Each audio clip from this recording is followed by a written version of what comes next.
আসসালামু আলাইকুম ওয়া রাহমাতুল্লাহি ওয়া বারাকাতুহু। ইন্নাল হামদালিল্লাহ নাহমাদুহু ওয়া নাস্তাঈনুহু ওয়া নাস্তাগফিরুহু ওয়া নাউযু বিল্লাহি মিন শুরুরি আনফুসিনা ওয়া মিন সাইয়্যিআতি আ'মালিনা। من يهده الله فلا مضل له ومن يضلل فلا هادي له وأشهد أن لا إله إلا الله وحده لا شريك له وأشهد أن محمدا عبده ورسوله يا أيها الذين آمنوا اتقوا الله حق تقاته ولا تموتن إلا وأنتم مسلمون يا أيها الناس اتقوا ربكم الذي خلقكم من نفس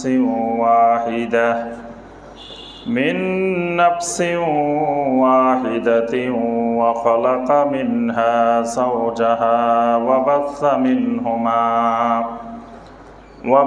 منهما رجالا كثيرا ونساء واتقوا الله الذي تساءلون به والأرحام إن الله كان عليكم رقيبا يا أيها الذين آمنوا اتقوا الله وقولوا قولا سديدا يصلح لكم أعمالكم ويغفر لكم ذنوبكم ومن يطع الله ورسوله فقد فاز فوزا عظيما اللهم صل على محمد وعلى آل محمد كما صليت على إبراهيم وعلى آل إبراهيم إنك حميد مجيد اللهم بارك على محمد وعلى آل محمد كما باركت على إبراهيم وعلى آل إبراهيم إنك حميد مجيد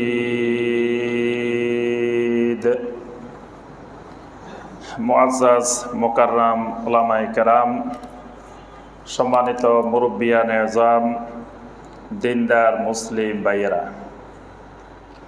আল্লাহ রাব্বুল আলামিনের দরবারে কোটি কোটি শুকরিয়া যে মহান রাব্বুল আলামিন আমাদেরকে 1443 হিজরি সনের 16ই রজব তারিখে সলাতুল জুমআ আদায় এবং খুতবাতুল জুমআ শোনার উদ্দেশ্যে আল্লাহ রাব্বুল আলামিনের পবিত্র ঘর মসজিদে উপস্থিত হওয়ার পরে কোরআনে কারীম এবং হাদিস নববী সাল্লাল্লাহু আলাইহি ওয়াসাল্লামের আলোকে আল্লাহ রাব্বুল আলামিনের দ্বীন সম্পর্কে সংক্ষিপ্তভাবে কিছু কথাবার্তা বলার এবং শোনার তৌফিক দিয়েছেন, সে মহান রব্বুল আলামিনের শুকর আদায় করি, সকলে বলি আলহামদুলিল্লাহ। সম্মানিত মুসল্লিয়ানে কেরাম, আজকের খুতবায় আমরা যে বিষয়টি সংক্ষেপে আলোচনা করার চেষ্টা করব ইনশাআল্লাহ, বিষয়টি হলো আত-তাওহীদ ওয়া আরকানুহু, অর্থাৎ তাওহীদ কি এবং তাওহীদের রোকন। এই বিষয়ের উপরে আমরা সংক্ষেপে বিষয়টি তুলে ধরার চেষ্টা করব ইনশাআল্লাহ। ইতিপূর্বে আমরা তাওহীদের উপরে 3টি খুতবায় আলোচনা করেছি। দুইটি খুতবায় আমরা আলোচনা করেছি তাওহীদের গুরুত্ব সম্পর্কে। আল্লাহ রাব্বুল আলামিনের একত্ববাদের গুরুত্বটা কতটুকু, এই গুরুত্ব সম্পর্কে আমরা দুই খুতবায় আলোচনা করেছি।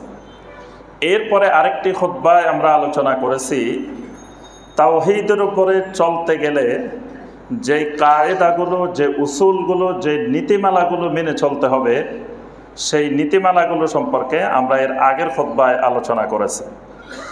আজকের খুতবায় আমরা যে বিষয়টি তুলে ধরার চেষ্টা করব ইনশাআল্লাহ, বিষয়টি হলো তাওহীদ কাকে বলে, আল্লাহ রাব্বুল আলামিনের তাওহীদটা কি, বা তাওহীদ কাকে বলে, তাওহীদ কি জিনিস, আর এর সাথে তাওহীদের রোকন কয়টি ও কি কি। আমরা প্রত্যেকটি ইবাদত, যতগুলো ইবাদত করি, প্রত্যেকটি ইবাদতের কিছু রোকন থাকে, কিছু শর্ত থাকে। এগুলোকে বলা হয় আরকান আহকাম, মানে যেগুলো ওই ইবাদতের ভিতরের বিষয়, এগুলোকে বলা হয় আরকান। যেগুলো ওই ইবাদতের বাহিরের বিষয়, সেগুলোকে বলা হয় আহকাম। কিন্তু আরকানও ইবাদতের জন্য ফরজ, আহকামও ওই ইবাদতটির জন্য ফরজ। আরকান এবং আহকামের কোনো একটি যদি ছুটে যায় তো ওই ইবাদতটাই বাতিল হয়ে যায়। যেমন নামাজের আরকান আহকাম কয় ফরজ? 13 ফরজ। তাহলে 13 ফরজের মধ্যে কিছুটা বাহিরে, কিছু ভিতরে। বাহিরের গুলাকে আমরা কি বলি? আরকান না আহকাম? বলেন তো দেখি। হ্যাঁ, এটা অনেক মানুষ পারে না, অনেক ভাইরা ঠিক করতে পারে না কোনটা আহকাম কোনটা আরকান। আহকাম হলো বাহিরের গুলা, আর আরকান হলো ভিতরের গুলা। তো বাহিরে কয় ফরজ? 13টার মধ্যে ভাগ করেন। আবার বাহিরে কয়টা, ভিতরে কয়টা? বাহিরে 7টা, ভিতরে 6টা। তাহলে বাহিরের 7টা হলো আহকাম, আর ভিতরের 6টা হলো আরকান।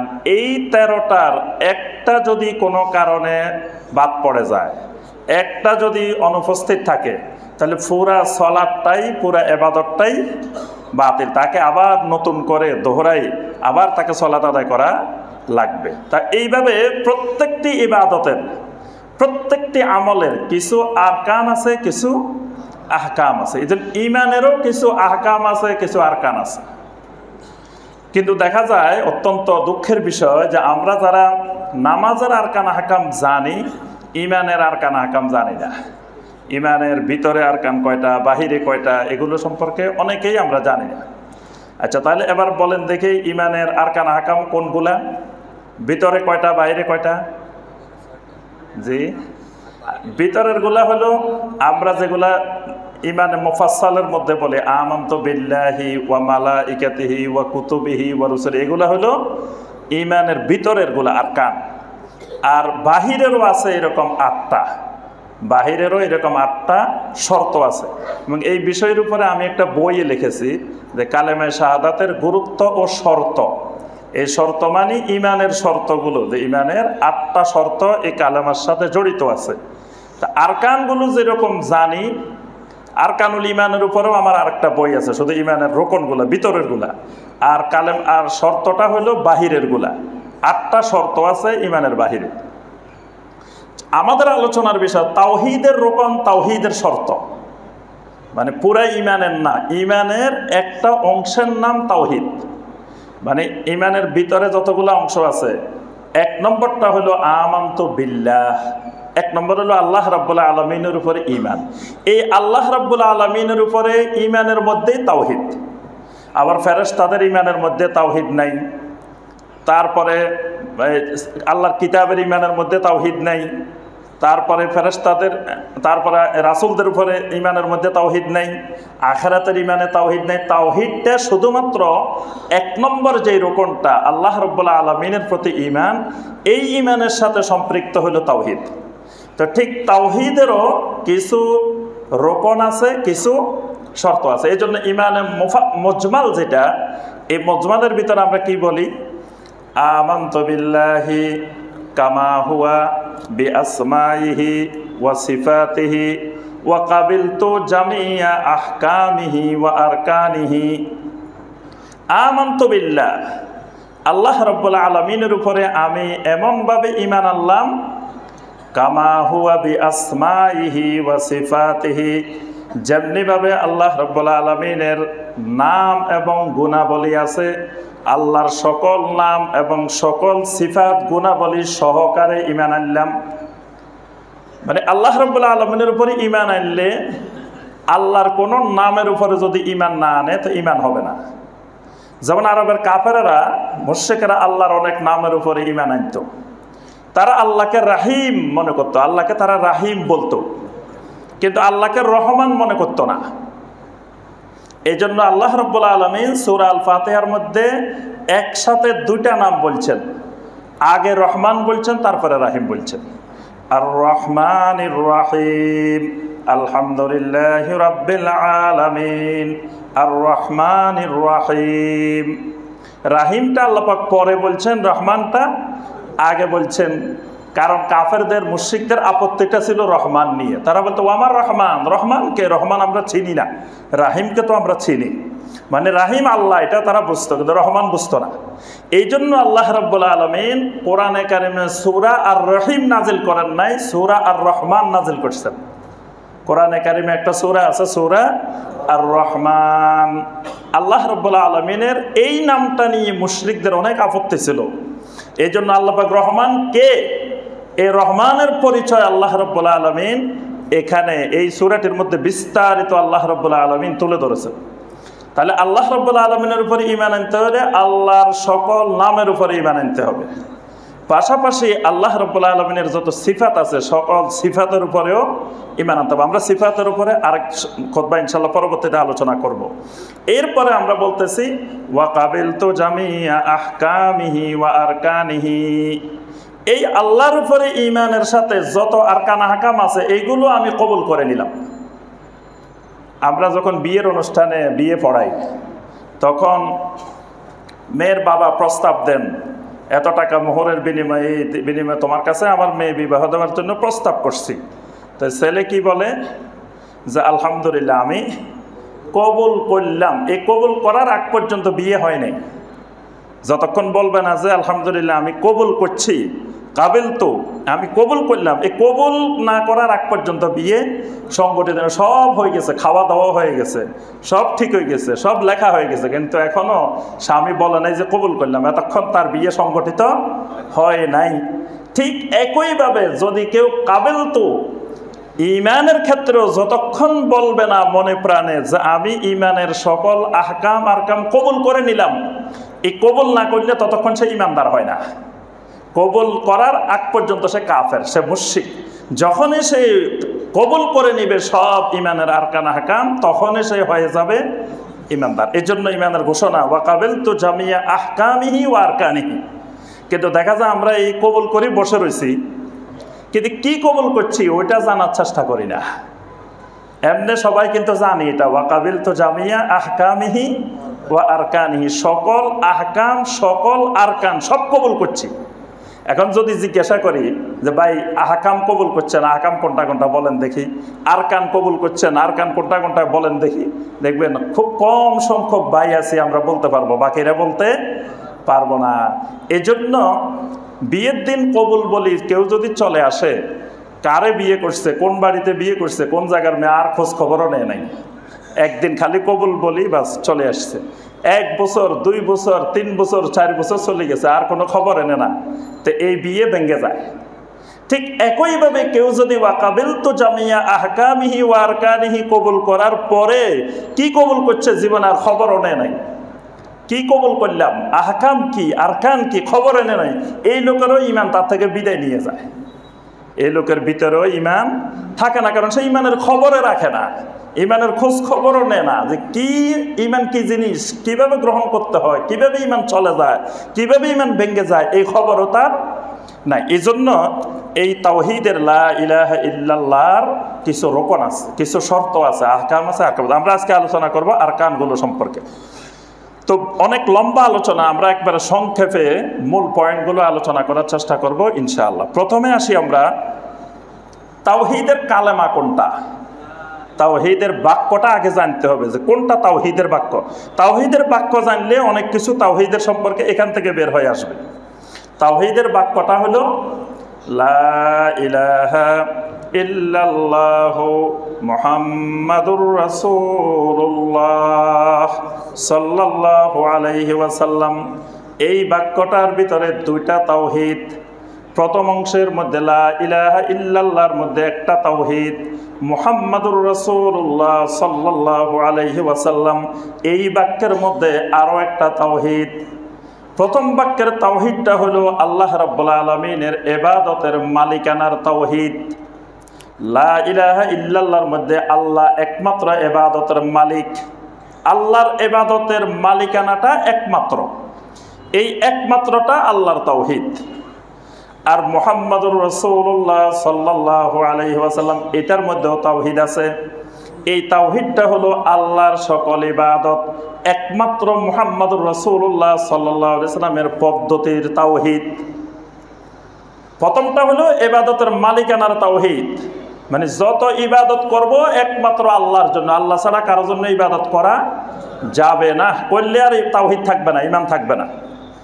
পরেরটা হলো মুহাম্মাদুর রাসূলুল্লাহ সাল্লাল্লাহু আলাইহি ওয়াসাল্লাম, এটা মেনে নেওয়ার অর্থ হলো, এটা কবুল করার অর্থ হলো আল্লাহর যত ইবাদত করব একমাত্র মুহাম্মাদুর রাসূলুল্লাহ সাল্লাল্লাহু আলাইহি ওয়াসাল্লাম যেইভাবে যেই পদ্ধতিতে যখন যেমনে করতে বলছেন এই সুন্নত তরিকার বাহিরে আমি কোনো ইবাদত করব না। তাহলে এখানেও একটা তাওহীদ সাব্যস্ত হয়েছে। এই তাওহীদটা হলো ইত্তেবার তাওহীদ, অর্থাৎ সকল ইবাদত একমাত্র রাসূল সাল্লাল্লাহু আলাইহি ওয়াসাল্লামের পদ্ধতিতে করা লাগবে। অন্য কারো পদ্ধতিতে কোনো ইবাদত করলে সেই ইবাদত বাতিল, সেই ইবাদত আল্লাহ কবুল করবেন না। তাহলে প্রথম অংশে যে লা ইলাহা ইল্লাল্লাহটা বললাম আল্লাহ রাব্বুল আলামিনের তাওহীদ। এই আল্লাহ রাব্বুল আলামিনের তাওহীদের কালেমাটা, এই কালেমাটার অনেকগুলো নাম আছে। একটা নাম হলো কালেমায়ে তৈয়্যিবা, এই কালেমার একটা নাম হলো কালেমায়ে তৈয়্যিবা। এটা আমাদের কাছে পরিচিত নাম, আমরা সবাই কালেমায়ে তৈয়্যিবা বললে চিনি। আমরা নুরানি মাদ্রাসায় পড়াই কালেমায়ে তৈয়্যিবা লা ইলাহা ইল্লাল্লাহ, এইভাবে পড়াই না, যে সবার কাছে পরিচিত এটা কালেমায়ে তৈয়্যিবা। কিন্তু এটার আরো কিছু নাম আছে। এই কালেমাটার আরেকটা নাম হলো কালেমাতুত তাওহীদ। একটা হলো কালেমায়ে তৈয়্যিবা, আল্লাহ পাক কোরআনে কারিমে এটাকে কালেমায়ে তৈয়্যিবা নাম রাখছেন। আল্লাহ সুবহানাহু ওয়া তাআলা বলছেন আলাম তারা কাইফা দারাবাল্লাহু মাসালান কালিমাতান তাইয়্যিবাতান কাশাজারাতিন তাইয়্যিবা আসলুহা সাবিতুন ওয়া ফারউহা ফিস সামা। সুবহানাল্লাহ।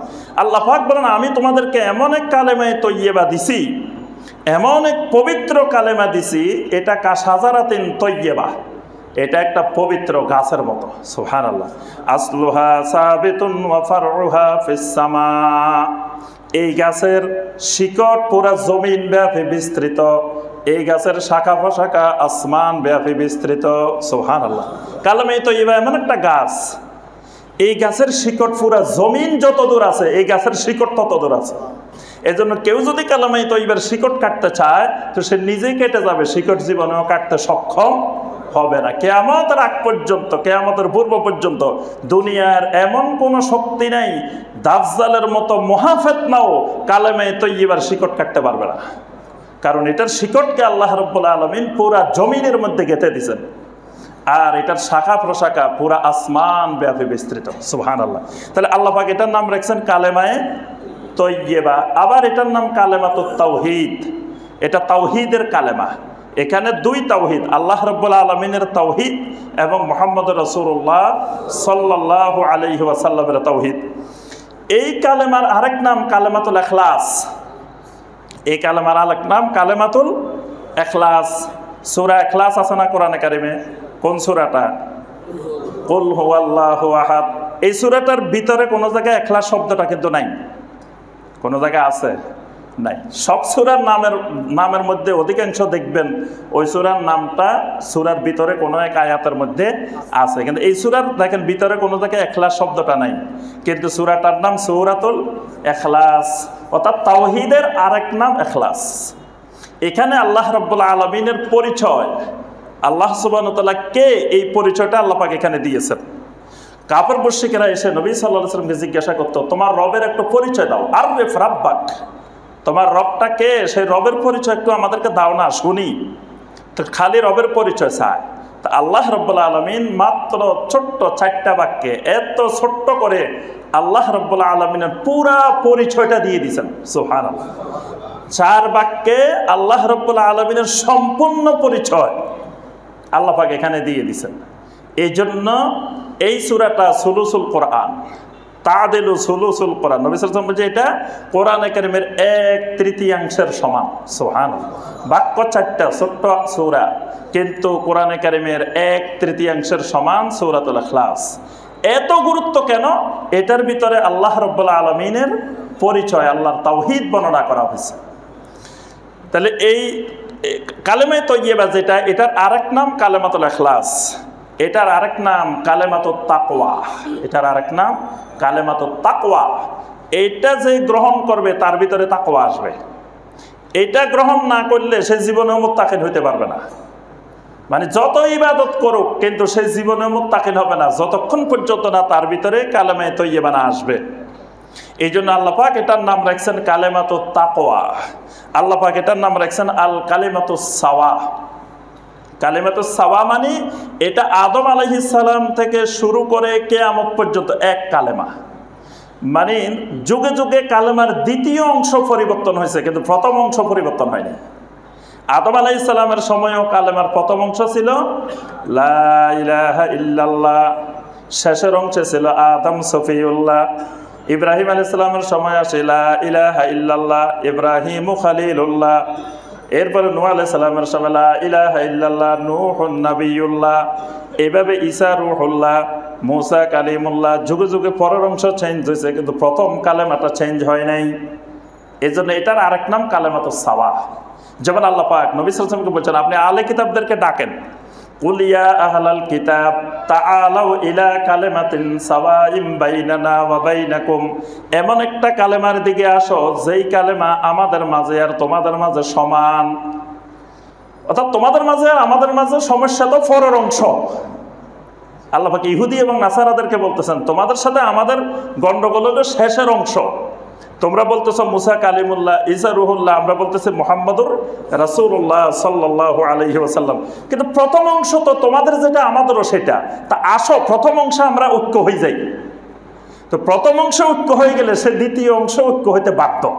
এজন্য আল্লাহ পাক বলছেন, আসো ইয়া আহলাল কিতাব তাআলাউ ইলা কালিমাতিন সাওয়াইম বাইনানা ওয়া বাইনাকুম। এমন একটা কালেমার দিকে আসো যেই কালেমা আমাদের মাঝে তোমাদের মাঝে সমান। তো ওই কালেমাটা কোনটা? লা ইলাহা ইল্লাল্লাহ। এই জন্য এই কালেমার আরেক নাম কালেমাতুস সাওয়া। এই কালেমার আরেক নাম কালেমাতুল বাকিয়া।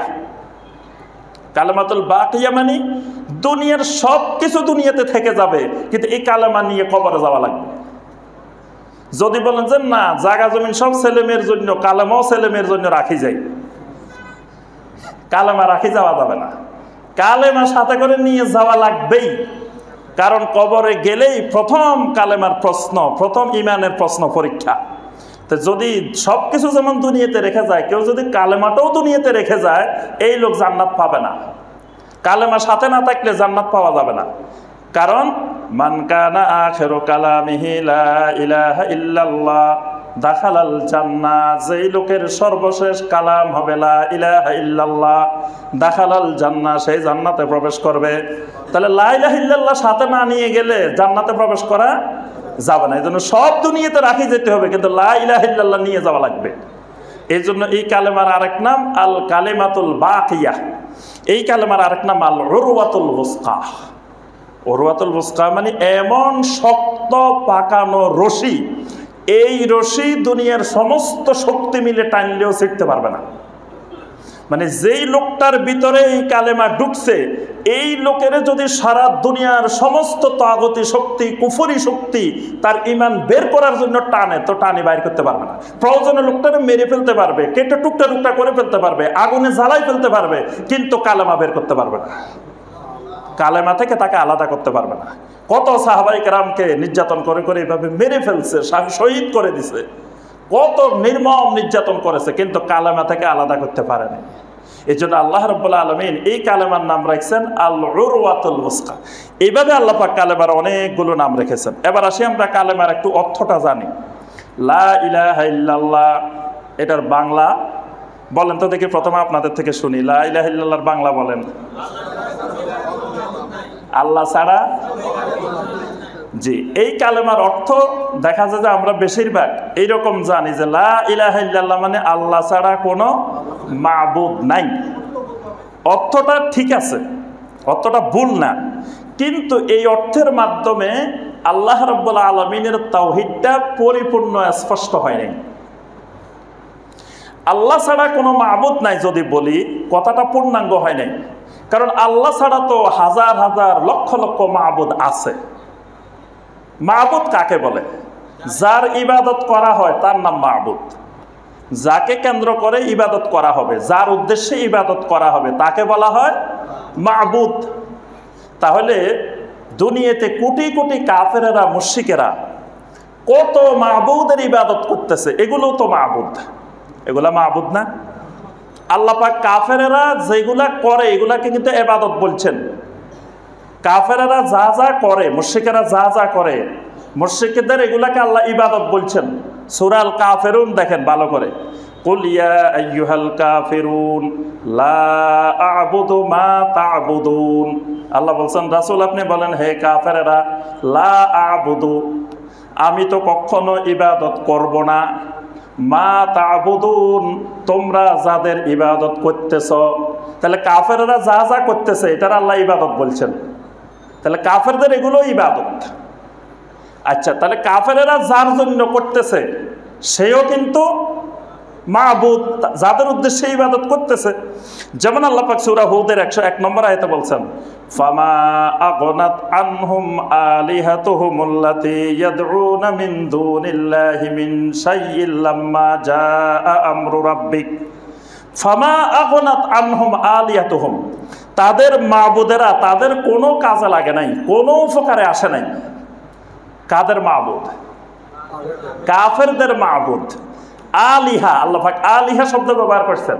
তাহলে কাফেরেরা যার ইবাদত করছে তাদেরকে আল্লাহ বলছেন তারাও তাদের মাবুদ। আল্লাতী ইয়াদউনা মিন দুনিল্লাহ, তারা যাদেরকে আল্লাহ ছাড়া ডাকতো, আল্লাহ ছাড়া যাদের কাছে দোয়া করত, মিন শাইইন লাম্মা জাআ আমরু রাব্বিক, যখন আল্লাহর পক্ষ থেকে ফয়সালা এসে গেছে, নির্দেশ এসে গেছে, তখন ওই মাবুদেরা তাদের কোনো কাজেই লাগে নাই। তাহলে আল্লাহ পাক ওদেরকেও কিন্তু মাবুদ বলছেন। তাহলে কাফের মুশরিকেরা যে সমস্ত বাতিল মাবুদের ইবাদত করে সেগুলো মাবুদ। যেই লোক কবরের সামনে গিয়ে সেজদা করে, ধরেন একটা কবর, দিনদার মানুষের, সালেহীন মানুষের, বুজুর্গ মানুষের কবর, কবরের সামনে গিয়ে সে সেজদা করে দিল, তাহলে এই সেজদা করাটা ইবাদত। যখন কারো সামনে সেজদা করবে, যার উদ্দেশ্যে সেজদা করছে সেই তার মাবুদ হয়ে গেছে। তাহলে আমরা দেখি আমাদের দেশে লক্ষ লক্ষ মানুষ কবরের সামনে সেজদা করে, আছে না? তাহলে লক্ষ লক্ষ মাবুদ তো কবরেই বানায় রেখেছে। আমরা বলতেছি আল্লাহ ছাড়া মাবুদ নাই, তা আল্লাহ ছাড়া মাবুদ তো আমাদের চোখের সামনে। কবরে যারা শুয়ে আছে এদেরকেও দুনিয়ার কিছু মানুষ মাবুদ বানাই ফেলছে। তারপরে দেখবেন লক্ষ লক্ষ মানুষ তুলসী গাছের ইবাদত করে, তো তুলসী গাছ মাবুদ না? লক্ষ লক্ষ মানুষ সূর্যের ইবাদত করে, চাঁদের ইবাদত করে, তারকারাজের ইবাদত করে, গরুর ইবাদত করে, ছাগলের ইবাদত করে, কত কিছুর ইবাদত করে। তাহলে এগুলোও কিন্তু এক একটা মাবুদ, বাতিল মাবুদ। তবে আল্লাহ পাক এই কথাটাকে স্পষ্ট করেছেন সূরা আল হজ্জের 62 নম্বর আয়াতে। আল্লাহ পাক বলেন, যালিকা বিআন্নাল্লাহা হুয়াল হক ওয়া আন্না মা ইয়াদউনা মিন দুনিহি হুয়াল বাতিল। জেনে রাখো আমি আল্লাহ হইলাম একমাত্র সত্য মাবুদ, হক মাবুদ। বিআন্নাল্লাহা হুয়াল হক, আল্লাহ হলেন একমাত্র সত্যিকারের মাবুদ জমিনে। কারণ আল্লাহ রাব্বুল আলামিন হইলেন ইবাদতের যোগ্য, মানে আল্লাহকে ইবাদত করার মতো মাবুদ হওয়ার যোগ্য মাবুদ। বাকি যত মাবুদ আছে এগুলো সব অযোগ্য মাবুদ, একটা মাবুদ হওয়ার যোগ্যতা নেই। কারণ মাবুদ হইতে হইলে প্রথম শর্ত হইল সৃষ্টি করতে হবে। সৃষ্টি যার ইবাদত পাবে তিনি একমাত্র। আলা লাহুল খালকু ওয়াল আমর, সৃষ্টি যার হুকুম করবে তিনি। তো তারা কি কিছু সৃষ্টি করছে? এই সমস্ত বাতিল মাবুদ আল্লাহ পাক কোরআনে অনেক জায়গায় প্রশ্ন করছে, তারা কি সৃষ্টি করছে আমাকে দেখাও তো তোমরা। তাহলে তারা কিছুই সৃষ্টি করে না, বরং সে নিজেই আল্লাহর সৃষ্ট। তাহলে সে কোনোদিন মাবুদ হওয়ার যোগ্যতা রাখে না। সে নিজেকে নিজে রক্ষা করতে পারে না, সে অন্যের মাবুদ হয় কেমনে? দেখবেন এখন ভারতে আইন করতেছে যে বর্তমানে বিভিন্ন মন্দিরে তাদের যে মাবুদেরা আছে, তার মাবুদেরা অনেক কষ্ট পাইতেছে গরমে। এই জন্য এসি লাগানোর জন্য, ফ্যান লাগানোর জন্য পত্রিকা আসছে কিছুদিন আগেই যে সরকারের কাছে আবেদন জানানো হয়েছে যে মন্দিরগুলোতে তাদের দেবতারা কষ্ট পাইতেছে গরমে, এই জন্য এসি লাগানোর জন্য বা ফ্যান লাগানোর জন্য নির্দেশনা দেওয়ার জন্য। তো যে মাবুদ নিজেকে গরম থেকে রক্ষা করতে পারে না, যে মাবুদ নিজেকে মৃত্যু থেকে রক্ষা করতে পারে না, যে মাবুদের গায়ে মাছি বসলে মাছিটা তাড়াইতে পারে না, তাহলে সে অন্য কোনো মানুষের পৃথিবীর কারো মাবুদ হওয়ার যোগ্যতা রাখে না। অর্থাৎ এই সমস্ত মাবুদ হলো বাতিল মাবুদ। আল্লাহ পাক বলছেন ওয়া আন্নামা ইয়াদউনা মিন দুনিহি ওয়াল বাতিল, এগুলা সব হলো বাতিল মাবুদ। আল্লাহ রাব্বুল আলামিন হলেন একমাত্র হক সত্যিকারের মাবুদ। তাহলে লা ইলাহা ইল্লাল্লাহর অর্থটা হবে লা মাবুদা বিহাক্কিন ইল্লাল্লাহ, আল্লাহ ছাড়া সত্য কোনো যোগ্য কোনো মাবুদ নাই। বাকি সব বাতিল, বাকি সব অযোগ্য, বাকি সব নকল, বাকি সব 2 নম্বর, বাকি সব মানুষ এমনি এমনি তাদেরকে ধারণা থেকে নিজেরা মাবুদ বানাই নিচ্ছে। তাহলে আমরা কালেমার অর্থটা সঠিকভাবে যখন এই অর্থ করবেন তখন তাওহীদ স্পষ্ট হয়ে যাবে। তখন আল্লাহকে একমাত্র সত্যিকারের মাবুদ মেনে নিলাম, আর দুনিয়াতে আল্লাহ ছাড়া যত মাবুদ আমি দেখব, আমি চিনে ফেলবো, এগুলো সব নকল, এগুলো বাতিল। কারণ হকটা না চিনলে আপনি বাতিলটা চিনবেন কেমনে? খাঁটি জিনিস চিনেন না, খাঁটি স্বর্ণ কোনটা ওইটাই চিনেন না, তাহলে যে কোনো জিনিস আনি দিলে তো আপনি বুঝতে পারবেন না স্বর্ণ কোনটা। আগে খাঁটিটা চিনা লাগবে, তারপরে এবার নকল সব ধরা পড়ে যাবে আপনার সামনে। ঠিক প্রথমে কোনো ব্যক্তি যদি আল্লাহ রাব্বুল আলামিনকে হক মাবুদ হিসেবে সত্যিকারের মাবুদ চিনে যায়, ওই লোকের সামনে নকল মাবুদ আসলে ধরা পড়ে যায়, বুঝে ফেলে যে এটা বাতিল মাবুদ, এটার ইবাদত করা যাবে না। এবার আসি আমরা তাওহীদ কাকে বলে। তাওহীদ অনেক লম্বা বিষয়, তবে মূল কথা হলো এক বাক্যে যদি আমরা বলি, 3টি বিষয়ের সমন্বয়ে আল্লাহ রাব্বুল আলামিনের তাওহীদ প্রতিষ্ঠিত হয়। 3টি বিষয়, একটা হলো রুবুবিয়ত, একটা হলো উলুহিয়ত, একটা হলো আসমা ওয়া সিফাত। এই 3টি জিনিসকে একত্রিত করে আল্লাহ রাব্বুল আলামিনের একত্ববাদ সাব্যস্ত হয়। অর্থাৎ রুবুবিয়ত মানে ক্ষমতা, প্রতিপালনের ক্ষমতা। প্রতিপালনের ক্ষমতা বলতে কি কি বোঝাবে? মালিকানা, মুলক, সমস্ত কিছুর মালিকানা। আমি সহ আসমান জমিনে যা দেখি যা দেখি না, এই সব কিছুর মালিক একমাত্র আল্লাহ রাব্বুল আলামিন। তাবারাকাল্লাযী বিয়াদিহিল মুলক ওয়া হুয়া আলা কুল্লি শাইইন কাদির। সূরা মুলকের এত ফজিলত কেন? সূরা মুলকটা আল্লাহ রাব্বুল আলামিনের তাওহীদে ভর্তি, এজন্য সূরা মুলকের এত ফজিলত। প্রথমে আল্লাহ বলছেন তাবারাকাল্লাযী বিয়াদিহিল মুলক, সব কিছুর মালিকানা, ক্ষমতা, রাজত্ব একমাত্র আল্লাহর হাতে। তাহলে এই মালিকানাটা আল্লাহর রুবুবিয়ত। এন্ড আল্লাহ ছাড়া কাউকে যদি মালিক বানায় বসে থাকে কিছুর, একটা অংশের মালিকানা বা কোনো কিছুর মালিকানা, তখনই তাওহীদ নষ্ট হয়ে যায়। এজন্য রুবুবিয়তের তাওহীদ, আল্লাহর মালিকানার তাওহীদ, রিজিকের তাওহীদ। বান্দাকে রিজিক দাতা একমাত্র আল্লাহ রাব্বুল আলামিন। কিন্তু আমাদের অনেকেরই বিশ্বাস নাই আল্লাহ যে রিজিক দাতা। আমরা মনে করি বিভিন্ন জায়গা থেকে আমার রিজিক আসে, অনেক কিছু আমার রিজিক দিতে পারে। যতক্ষণ পর্যন্ত একমাত্র আল্লাহ রাব্বুল আলামিনকে রিজিক দাতা এই বিশ্বাস না আসবে, ততক্ষণ তার ভিতরে তাওহীদ আসে নাই। কাফেররাও আল্লাহকে রিজিক দাতা বিশ্বাস করতো, কিন্তু একমাত্র রিজিক দাতা বিশ্বাস করে না, তাওহীদই বিশ্বাস করে না, এমনি রিজিক দাতা বিশ্বাস করতো। তাহলে রিজিক দেন একমাত্র আল্লাহ রাব্বুল, এটা আল্লাহর রুবুবিয়তের তাওহীদ। তারপর এলেম, সমস্ত এলমের, এলমে গায়েবের, এলমে জাহিরের, সমস্ত এলেমের উৎস একমাত্র আল্লাহ রাব্বুল আলামিন। আল্লাহ রাব্বুল আলামিনই একমাত্র সমস্ত এলমের মালিক। আল্লাহ হলেন আলিম, মহান এলেমের অধিকারী। আল্লাহ রাব্বুল আলামিনের এলেম থেকে একটা জাররা পরিমাণ কোনো কিছু আল্লাহর এলেমের বাহিরে থাকতে পারে না। বরং একটা গাছের পাতা যে ঝরে পড়ে, এটাও আল্লাহ রাব্বুল আলামিনের এলেমে আছে। অনেকে বলে আল্লাহর হুকুম ছাড়া পড়ে না, আল্লাহর হুকুম ছাড়া না, আল্লাহর এলেম ছাড়া পড়ে না। আল্লাহ পাক বলেছেন মা তাসকুতু মিন ওয়ারাকাতিন ইল্লা ইয়ালামুহা, একটা গাছের পাতাও ঝরে পড়ে না যেটা আল্লাহর ইলমে নাই।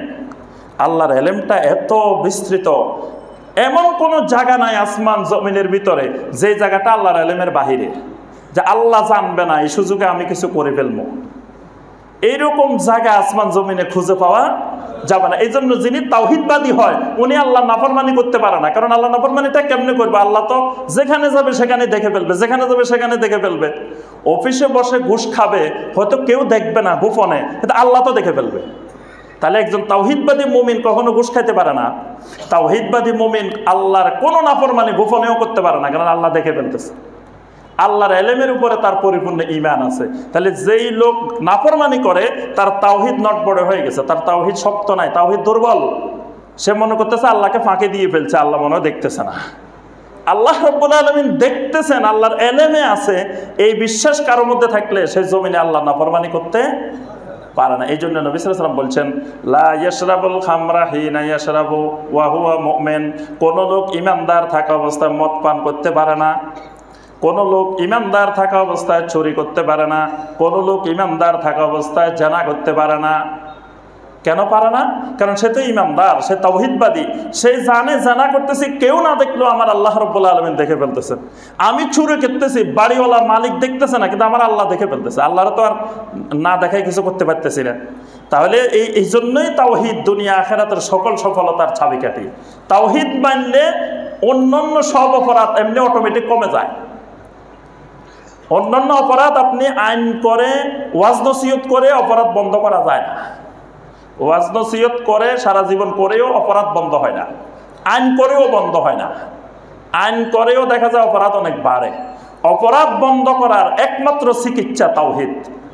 এই জন্য নবী সাল্লাল্লাহু আলাইহি ওয়াসাল্লাম যে সমাজে আসছেন জাহেলি যুগে, এই সমাজটা মারাত্মক অপরাধের সমাজ। আমাদের বর্তমান সময়ের চাইতেও কঠিন পরিস্থিতি ছিল সেই আইয়ামে জাহেলিয়াত। কিন্তু নবী সাল্লাল্লাহু আলাইহি ওয়াসাল্লাম এসে সবাইকে প্রথমে এই দাওয়াত শুরু করেন নাই, এই মিয়া তোমরা মদ খাওয়া বন্ধ করো, এই মিয়া চুরি বন্ধ করো, এই মিয়া এটা বন্ধ করো, এইরকম দাওয়াত দেন না। দাওয়াত দিয়েছেন কি? ইয়া আইয়ুহান নাস কুলু লা ইলাহা ইল্লাল্লাহ তুফলিহু, ও দুনিয়ার মানুষ লা ইলাহা ইল্লাল্লাহ মেনে নাও। এই লা ইলাহা ইল্লাল্লাহর মধ্যে তোমার দুনিয়ার সফলতা, আখিরাতের সফলতা, সব সফলতার চাবিকাঠি লা ইলাহা ইল্লাল্লাহ। 10 বছর ধরে দুনিয়ার মানুষকে নবী সাল্লাল্লাহু আলাইহি ওয়াসাল্লাম আর কিছুই বুঝান নাই, খালি লা ইলাহা ইল্লাল্লাহ বুঝাইছেন। সালাত শিখান নাই, সিয়াম শিখান নাই, যাকাত শিখান নাই, হজ শিখান নাই, খালি লা ইলাহা ইল্লাল্লাহ শিখেছেন। আর এই লা ইলাহা ইল্লাল্লাহ শিখানোর যে মানুষগুলো শিখছে, এই মানুষগুলা দুনিয়ার মধ্যে সবচাইতে অপরাধ মুক্ত মানুষ হয়ে গেছে। সুবহানাল্লাহ। এই মানুষগুলো জানা করি আল্লাহ রসুলের কাছে আসি, কয় ইয়া রাসূলুল্লাহ সাল্লাল্লাহু আলাইহি ওয়াসাল্লাম আমি জানা করছি, আমার শাস্তি দেন। আর আমরা অপরাধীরে খুঁজে বাইর করতে লাগে আমাদের মাসকে মাস, অপরাধী এমন ফলানি ফলায় খুঁজে পাওয়া যায় না। আর অপরাধ করি স্বেচ্ছায় আসি বলতেছে যে ইয়া রাসূলুল্লাহ সাল্লাল্লাহু আলাইহি ওয়াসাল্লাম আমি তো জানা করে ফেলছি, আমার শাস্তি দেন। নবী সাল্লাল্লাহু আলাইহি ওয়াসাল্লাম না শোনার বান করে আরেকদিকে ফিরে রয়েছেন, লোকটা না বলুক, তারপরেও কয় না ইয়া রাসূলুল্লাহ সাল্লাল্লাহু আলাইহি ওয়াসাল্লাম আমি তো জানা করছি। রাসূল সাল্লাল্লাহু আলাইহি ওয়াসাল্লাম কয় তুমি জানা কারে কয় জানো? লোকটার বাঁচানোর জন্য। লোকটাকে আমি ভালো করে জানি, বিস্তারিত ব্যাখ্যাও দিয়ে দিছে যে আমি সব জানি, এইভাবে জানা করছি। তাহলে অপরাধী ধরা দূরের কথা, অপরাধী আসি ধরা দিতেছে। তাহলে এই মানুষ তৈরি করছেন কি দিয়ে? আল্লাহ রাব্বুল আলামিনের তাওহীদ দিয়ে। কারণ এই মানুষ মনে করতেছে যে আমি তো জানা করছি, দুনিয়াতে আমরা শাস্তি দিলে কয়টা দিবে? না হয় 100 বেত্রাঘাত করবে, না হয় এই শাস্তি দিবে। তো এটা তো কিছুই না জাহান্নামের আযাবের তুলনায়।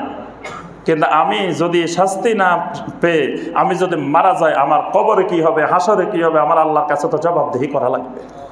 এ আল্লাহর জবাবদিহিতে ভিতরে ঢুকছে তাওহীদের মাধ্যমে। এই জন্য সকল অপরাধ দমনের মূল চাবিকাঠি আল্লাহ রাব্বুল আলামিনের তাওহীদ। আমরা যেটা বলতেছিলাম রুবুবিয়তের তাওহীদ, তাদবীর পরিচালনার তাওহীদ, মৃত্যু হায়াতের তাওহীদ, তারপরে দান করার তাওহীদ, মুক্তিদাতার তাওহীদ, হেদায়েতের তাওহীদ, খাওয়ানোর তাওহীদ, পান করানোর তাওহীদ, আরোগ্য করার তাওহীদ, হুকুম দেওয়ার তাওহীদ, শক্তির তাওহীদ, এই সবগুলারে বলে তাওহীদুর রুবুবিয়ত। এগুলো একটা একটা ব্যাখ্যা করলে আমাদের এক একটা খুতবা দরকার। যে কয়টা বললাম এগুলার নাম রুবুবিয়তের তাওহীদ। এবার আসেন উলুহিয়তের তাওহীদ। উলুহিয়তের তাওহীদটা কি? উলুহিয়াতের তাওহীদটা হলো আল্লাহর ইবাদতের তাওহীদ। যত রকমের ইবাদত আছে সকল ইবাদত একমাত্র আল্লাহর জন্য নির্দিষ্ট, আল্লাহ ছাড়া কারোর জন্য করা যাবে না। ইবাদতের পদ্ধতি হলো তিনটা, তিন পদ্ধতিতে ইবাদত হয়। এক পদ্ধতি মহব্বত, এক পদ্ধতি তাআত, এক পদ্ধতি নুসুক। ইবাদত হয় তিন পদ্ধতির। একটা হলো মহব্বতের মাধ্যমে ইবাদত হয়, ভালোবাসাটা একটা ইবাদত। যে যারে ভালোবাসে সে তাকে অনুসরণ করে, সে তাকে ফলো করে। দেখবেন যে ওই যাকে পছন্দ করে তার সেই যেমন চুল কাটে এইও তেমনি চুল কাটে, সেই যেমন দাড়ি রাখে এইও তেমনি দাড়ি রাখে, সেই যেমন প্যান্টটা এখান দিয়ে সিঁড়ি দিছে এইও নতুন প্যান্টের এখান দিয়ে সিঁড়ি দেয়, কারণ তাকে ভালোবাসে। যাকে সে ভালোবাসে তাকে সে এইভাবে অনুসরণ করে। সাহাবায়ে কেরাম নবী সাল্লাল্লাহু আলাইহি সাল্লামকে দুনিয়ার মধ্যে সবচাইতে বেশি ভালোবাসতেন।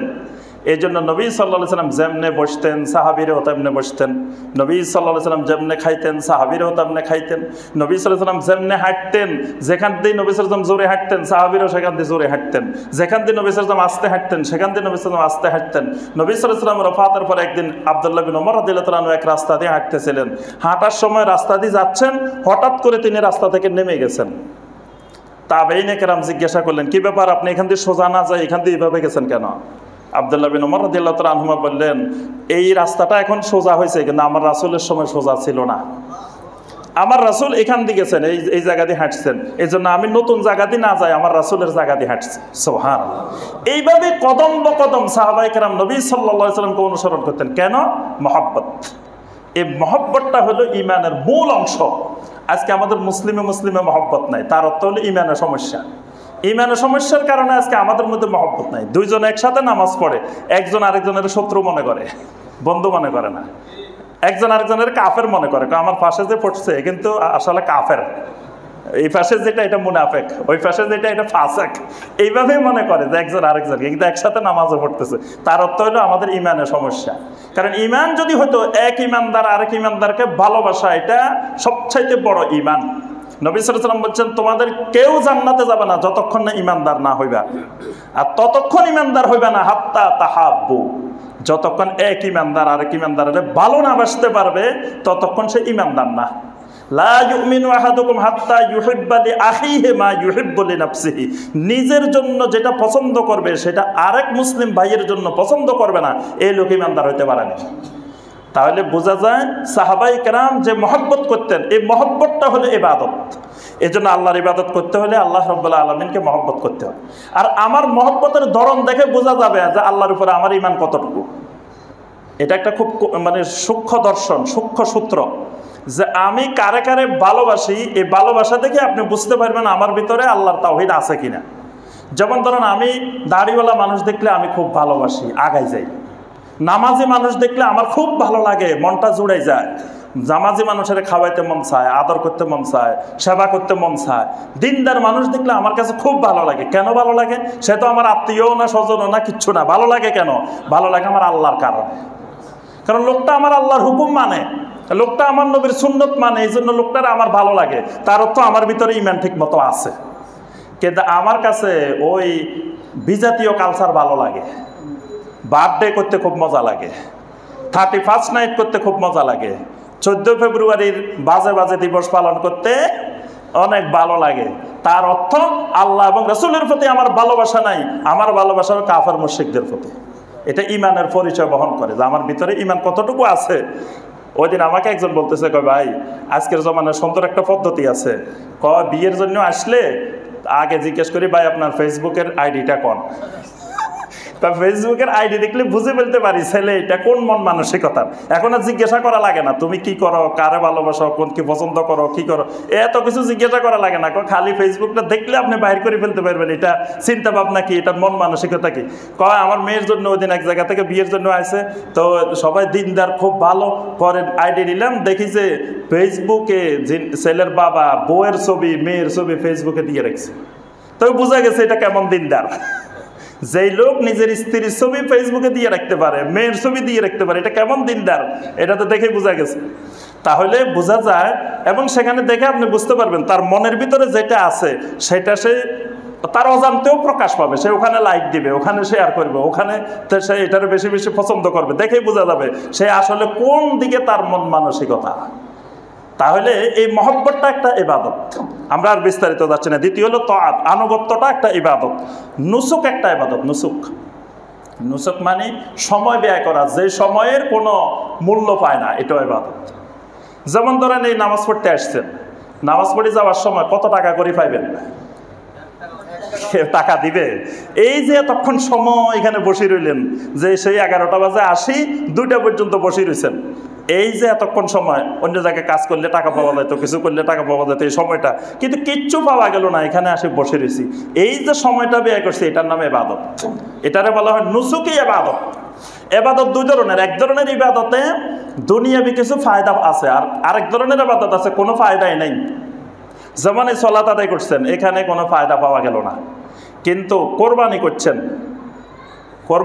কোরবানি করার দ্বারা কোরবানির গোশতগুলো খাওয়া গেছে, কি বল, সেখানে ওই ইবাদতে কিছু ফায়দা আসছে, কিন্তু ওই ইবাদতের মাধ্যমে আমাদের কিছু স্বাভাবিক জাগতিক ফায়দা আসছে। আকিকা করছেন সন্তানের, গোশতগুলো তো খাওয়া গেছে, কিছু ফায়দা আসছে। তারপরে আপনার বিয়ে করছেন, বিয়েও তো একটা ইবাদত, বিয়ের মাধ্যমেও তো কিছু ফায়দা পাওয়া গেছে। অর্থাৎ যত এরকম অনেক ইবাদত দেখবেন যে ইবাদতে জাগতিক কিছু ফায়দা আছে, আবার অনেক ইবাদত আছে জাগতিক কোনো ফায়দা নেই।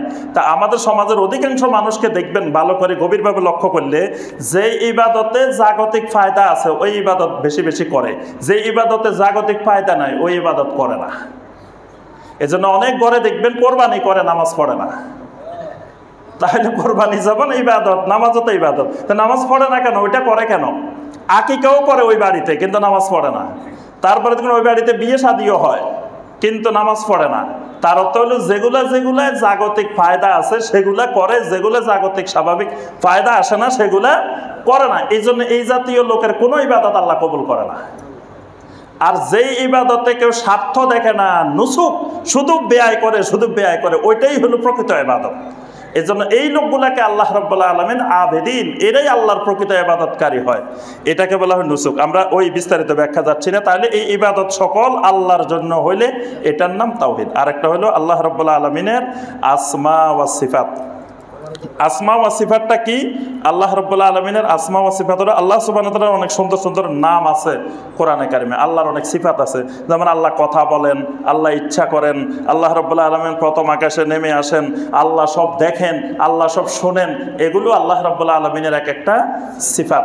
এই সিফাতগুলো মুতাশাবিহাত, আল্লাহ কেমনে দেখেন, কেমনে শুনেন, কেমনে জানেন, কেমনে উঠেন, কেমনে নামেন, এগুলার নমুনা পৃথিবীর কোনো মানুষ জানে না, কোনো মানুষ দেখে নাই। সুতরাং আল্লাহ রাব্বুল আলামিন যেমনে যতটুকু বলছেন ততটুকু আল্লাহর জন্য সাব্যস্ত করার নাম হলো তাওহীদ। এটার ব্যাখ্যা বিশ্লেষণও করা যাবে না, অস্বীকারও করা যাবে না, এটা সম্পর্কে গবেষণাও করার দরকার নেই, গবেষণাও করা যাবে না। বরং আল্লাহ রাব্বুল আলামিন যতটুকু আমাদেরকে জানানো দরকার মনে করছেন এতটুকু জানাইছেন। আমার কাজ হলো আমান্না বিহি, আমি শুধু ঈমান আনলাম এটার উপরে, বাস। এটা হলো তাওহীদুল আসমা ওয়াস সিফাত। আজকে আর আমরা কানের দিকে যাচ্ছি না, আজকে আমাদের সময় শেষ হয়ে গেছে। আজকে শুধু তাওহীদ কাকে বলে, তাওহীদটা কি, এই সম্পর্কে আমরা একটু আলোচনা করলাম। পরবর্তী খুতবা ইনশাআল্লাহ তাওহীদের রোকন আছে, 2টা গুরুত্বপূর্ণ রোকন, প্রত্যেক রোকনের মধ্যে আবার 4টা করে বিষয় আছে। ইনশাআল্লাহ পরবর্তী খুতবায় আলোচনা করার চেষ্টা করবো। আল্লাহ পাক আমাদের সবাইকে তাওহীদকে জানার, বোঝার, তাওহীদবাদী মুমিন হওয়ার, তাওহীদ নিয়ে দুনিয়াতে বেঁচে থাকার, তাওহীদ সহকারে মৃত্যুবরণ করার আল্লাহ পাক আমাদের সবাইকে তৌফিক দান করুন। আমিন ইয়া রাব্বাল আলামিন। আসসালামু আলাইকুম ওয়া রাহমাতুল্লাহি ওয়া বারাকাতুহু।